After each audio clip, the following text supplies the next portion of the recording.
नमस्कार, मैं हूं आपके साथ अक्षय विनोद शुक्ल। बुलेटिन में सबसे पहले इस वक्त की सबसे अहम खबर आपको बता दें।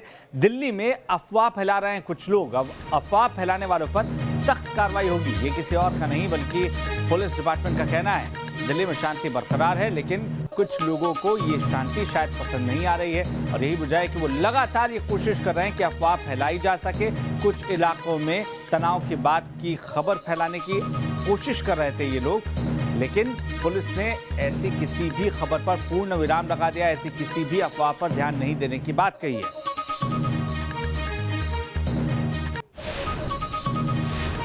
अभी तमाम दिल्ली में सिचुएशन बिल्कुल नॉर्मल है और हमारी सीनियर ऑफिसर्स मॉनिटर कर रहे हैं, कंट्रोल रूम पे भी मॉनिटर हो रही है।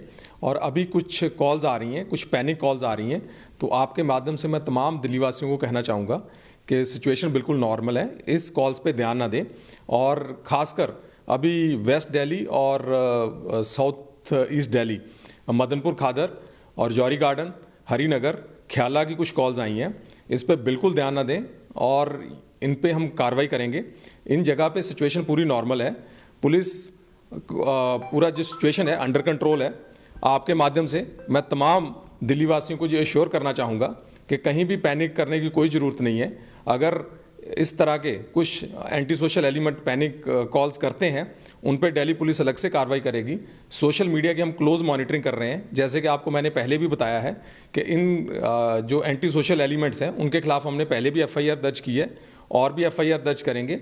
और ऐसा कुछ हेटेड स्पीच और गलत अफवाहें फैलाना एक क्राइम है। आपसे अपील है कि आप ऐसा क्राइम ना करें और आपके माध्यम से मैं तमाम दिल्ली वासियों को यही अपील करना चाहूँगा कि शांति बनाए रखने में दिल्ली पुलिस का सहयोग करें।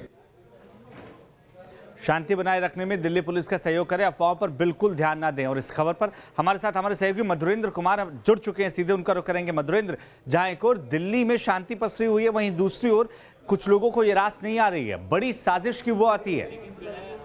देखिए, बिल्कुल ये देखना होगा पुलिस को कि क्या सुनियोजित तरीके से ये तमाम कॉल किए गए, क्या सुनियोजित तरीके से इस तरह से अफवाह फैलाया गया, क्योंकि एक इलाके में नहीं, आप देखिए कि समूचा वेस्ट दिल्ली इस अफवाहों के चपेट में था। उसके अलावा अगर देखिए तो साउथ ईस्ट दिल्ली अफवाहों के चपेट में था। अचानक मेट्रो स्टेशन भी बंद करने पड़े, कई मेट्रो स्टेशन बंद करने पड़े और वेस्ट दिल्ली और साउथ ईस्ट दिल्ली में मेट्रो स्टेशन बंद करने पड़े। मेट्रो ने ट्वीट किया, मेट्रो के गेट बंद हो गए और इस तरह से अफवाहों का बाजार इतना गर्म हुआ कि लगातार दुकानें बंद होने लगी, लोगों में भगदड़ मच गई, बाजार अचानक सन्नाटे में तब्दील होने लगा, लोग अपने घर में अचानक ही कैद होने लगे और फिर जाके दिल्ली पुलिस को निकलकर सामने आना पड़ा, बताना पड़ा कि ये तमाम अफवाहें, किसी तरह की घटना नहीं हुई है, किसी तरह के ऐसे डर की कोई आवश्यकता नहीं है। तो आप समझ सकते हैं कि दिल्ली में लोग कितने डरे हुए हैं और ऐसे में छोटी सी छोटी चिंगारी किस तरह से पूरी ज्वाला में तब्दील हो सकती है। और निश्चित रूप से पुलिस को देखना होगा कि क्या ये अपने आप फैला हुआ एक अफवाह था या फिर सुनियोजित तरीके से अभी भी दिल्ली को जलाने के लिए लोग तत्पर हैं, ऐसे घटनाओं को अंजाम देने के लिए साजिश रची जा रही हैं। अच्छा मधुरेंद्र, आज श्री रविशंकर भी उन लोगों के पास पहुंचे थे जिन्होंने हिंसा को देखा है,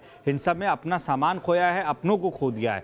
उन्होंने जो बात कही है उस पर गौर करने की जरूरत दिल्ली सरकार को भी है और केंद्र सरकार को भी है कि सिर्फ और सिर्फ मुआवजा नहीं बल्कि विश्वास जीतने की जरूरत है देश के लोगों की। बिल्कुल सही कहा आपने कि जो भी हिंसाग्रस्त इलाके में हम लोग गए, पूरे न्यूज़ नेशन की टीम लगातार कवर कर रही है, लोगों के दर्द को बांट रही है, उन लम्हों को एक तरह से साझा कर रही है जिसका भय अभी भी लोगों में व्याप्त है और इतना व्याप्त है कि आप उसका अंदाज़ा नहीं लगा सकते। शब्दों में एक तरह से देखा जाए तो दर्द रिश्ता हुआ दिखाई दे रहा है, लेकिन सबसे बड़ी बात है कि लोग भयाक्रांत हैं। अभी भी इलाकों में शांति व्यवस्था भले ही बहाल हो गई है, लेकिन विश्वास नहीं जागा है। जब तक आत्मविश्वास नहीं जागेगा तब तक खुलकर और एक तरह से देखें कि लोकतांत्रिक रूप से लोग जो हैं सड़कों पर नहीं निकलकर अपने कामकाज को अंजाम दे सकते हैं। तो ये डर है, ये भय है। सरकार को चाहिए, प्रशासन को चाहिए, समाज के हर हिस्से को चाहिए कि लोगों के मन में जो व्याप्त भय है उसको खत्म करके एक बार फिर से जिंदगी तो पटरी पर लौटी है लेकिन विश्वास भी पटरी पर लौटे, इसके लिए संजीदगी से काम किया जाए। अच्छा मधुरेंद्र, जो शाहीन बाग की चिंगारी थी वो हिंसा की आग का रूप लेती हुई नजर आई, ये कहना गलत नहीं होगा। अभी जहां एक तरफ शाहीन बाग में धारा 144 लागू की गई है, वहीं दूसरी तरफ कुछ इलाकों में तनाव की अफवाह फैलाना, एक नया कनेक्शन नजर आता है फिर से शाहीन बाग से। देखिए, सिर्फ शाहीन बाग की मैं बात नहीं करूंगा, शाहीन बाग के साथ साथ आप देखिए कि जो देश विरोधी ताकतें हैं उनको भी ऐसा मौका मिल जाता है कि वो शाहीन बाग की आड़ में और शाहीन बाग के कवर में अपने फायर को लगातार करते रहे। तो दिल्ली पुलिस इस बात की जांच कर रही है, एजेंसियां जांच कर रही हैं, एसआईटी गठित कर दी गई है कि किस तरह से दिल्ली को दहलाने की और खासतौर पे हिंसा की आग में झोंकने की साजिश हुई, क्योंकि इनपुट्स लगातार मिल रहे थे कि इस तरह की घटना को अंजाम देने के लिए तमाम सक्रियता देखी जा रही है। किस तरह से जो लोकल एक तरह से हम देखें कि अलग अलग नेटवर्क हैं उनका इस्तेमाल किया गया, क्योंकि अचानक इस तरह से सुनिश्चित तरीके से हिंसा नहीं होती है।